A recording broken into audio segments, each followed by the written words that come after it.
This video I will show you how you can do face detection using live camera preview in Flutter Android application using MediaPipe. So let's get started. So first let me show you guys the output. So here I have my Android application running, Flutter application I mean on an Android device. I'll just give it the camera permission, and here you can see it is able to detect my face. So I can just move my face elsewhere. I can move it out of the camera as well, and I can bring it back in. So hopefully you got the point. So yeah, let's see how to achieve this using MediaPipe. So first what you need to do is you need to go to the MediaPipe documentation over here. You need to scroll down, and here you need to download this particular model. So for now you can just download it. Later on I will tell you where you can exactly need to place this. Next, just create a Flutter application. Then you need to create a main.dart file, and here you need to add all these imports.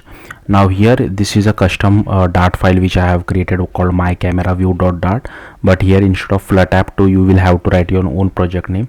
As you can see over here, my project name is fluttapp2, that's why I'm writing fluttapp2 over here as well.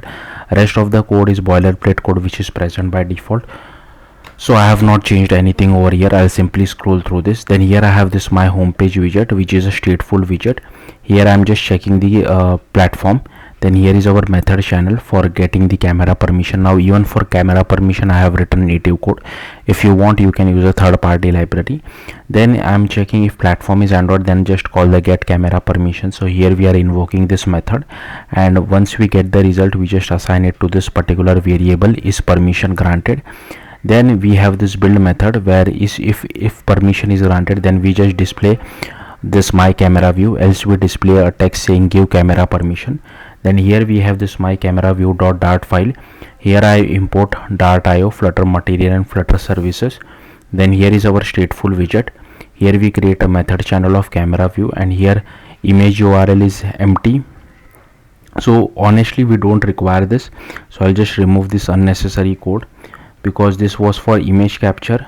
Unfortunately we are not doing that over here because image capture does not make sense in this particular case. So I can just remove all of this. Okay, we will be only displaying using this particular thing.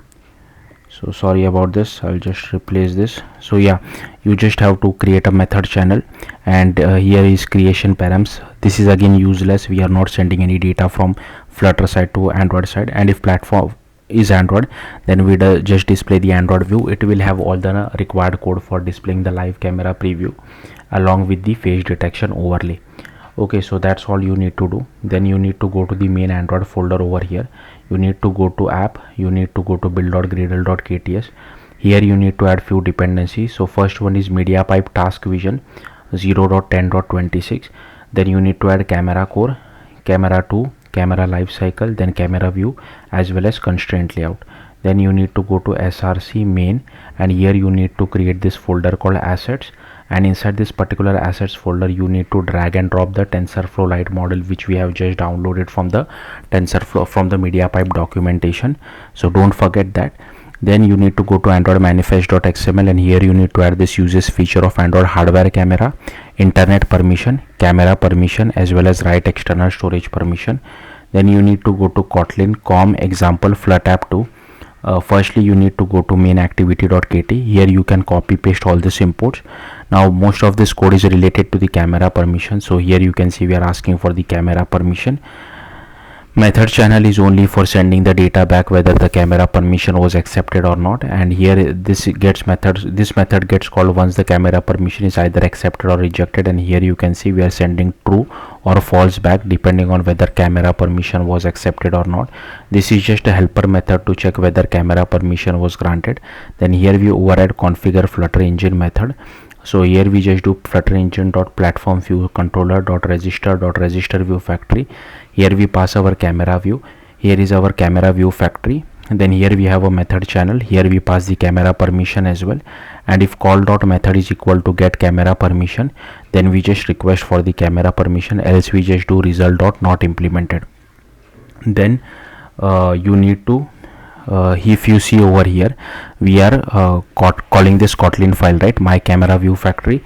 So that's why we need to create a Kotlin file called my camera view factory. Now here you will need to write your own package name So whatever you see over here inside main activity, just paste it over here as well. Now this is rest is boilerplate code, so you can just copy paste it.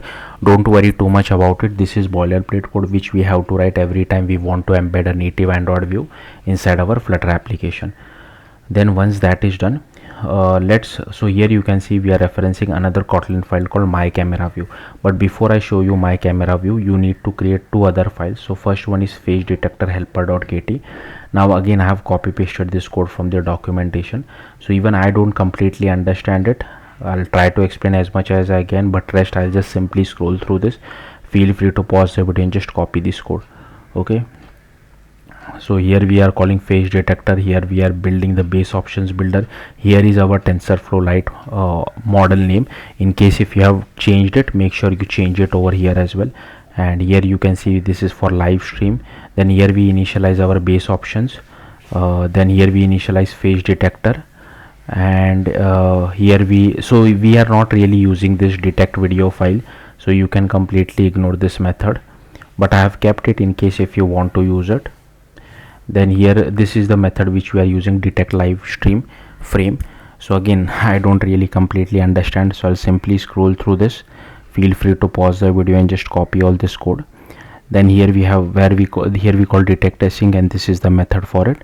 And here we return the live stream. So here you can see these are the results. So here we pass a result bundle which is a Kotlin data class, and this is for error. So these are all callbacks which I have defined. This is for detecting an image from a bitmap. Again we are not really using this, so I'll simply scroll through this.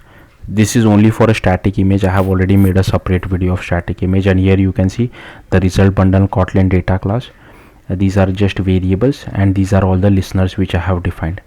Okay, then here we have this overlay view.kt file. These are all the imports for it. Here we have this overlay view which extends the view class. Then here we have the results. So this is for drawing the overlay. Again I'm not really good at this. I've copy pasted this code, so I'll simply scroll through this. Feel free to pause the video and just copy all this code which is there.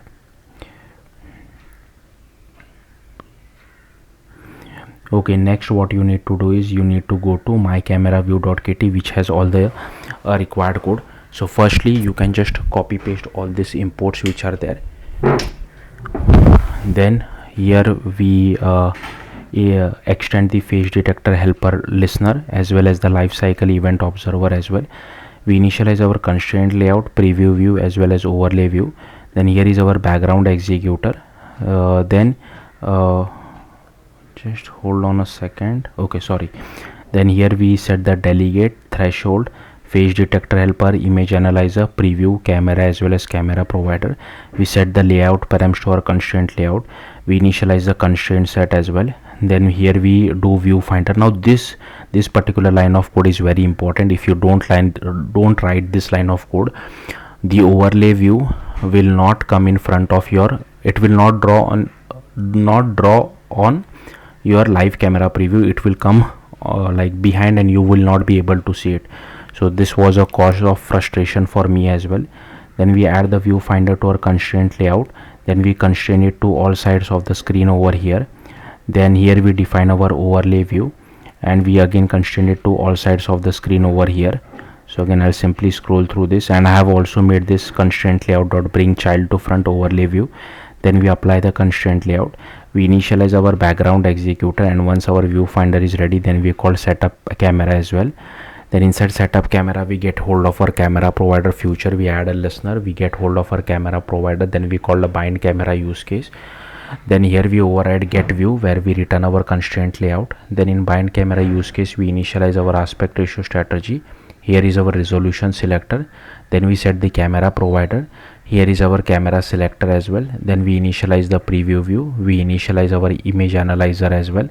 So this is the code for it. And then we unbind our camera provider, we bind it to the lifecycle, and we set the surface provider as well. So this is for error callback in case if there is any error. I'm just printing it to the console. You can handle it properly, and inside on results we just draw it on the overlay, send data to overlay, and it will draw on it. And these are on the state change events. So in case of on resume, if the face detector is closed, then we set up face detector. In case of on pause, we just clear the face detector, and in case of on destroy, we shut down our background executor as well. So yeah, that's all there is to it. If you have any questions, do let me know in the comments.